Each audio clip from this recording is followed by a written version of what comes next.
Rapunzel's Hair Magic. Once upon a time in the enchanting kingdom of Floravale, nestled deep within a lush, mystical forest, there lived a young woman named Rapunzel. She was renowned throughout the land for her impossibly long, golden hair that cascaded down from her tower window, which she called home. But Rapunzel was no ordinary maiden trapped in a tower, waiting for a prince to rescue her. She was a dreamer and a visionary.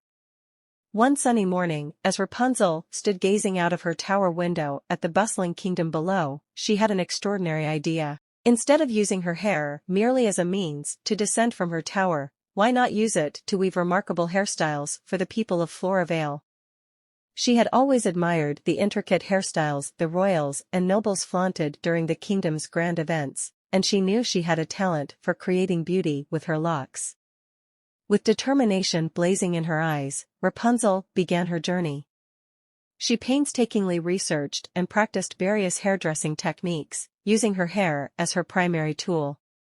She learned how to twist, braid, and curl her hair into breathtaking designs. She even discovered how to dye it with the colors of the rainbow using flower petals and natural pigments from the forest.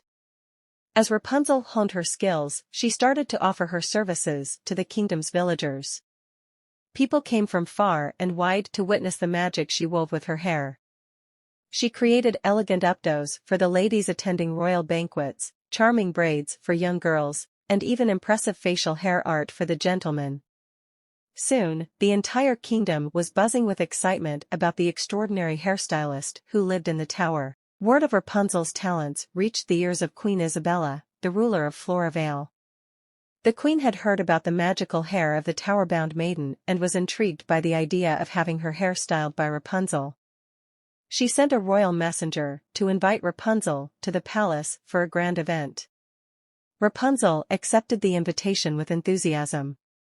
On the appointed day, she descended from her tower using her hair, which she had fashioned into an exquisite braid adorned with delicate wildflowers. As she entered the palace, gasps of amazement followed her every step. Queen Isabella sat on her majestic throne, waiting for Rapunzel. With a graceful bow, Rapunzel approached her and asked, "Your Majesty, how may I serve you today?" The queen smiled and replied, "I have heard of your remarkable talent, Rapunzel. I would be honored if you could create a hairstyle for me that will be the talk of the kingdom." Rapunzel got to work, weaving her hair into a masterpiece. She added pearls, gemstones, and tiny butterflies to the intricate design. When she was finished, Queen Isabella looked in the mirror and gasped in delight. "You are truly a gifted artist, Rapunzel.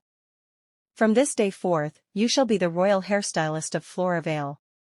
Rapunzel's fame spread even further, and soon, she became the most sought-after hairstylist in the entire kingdom.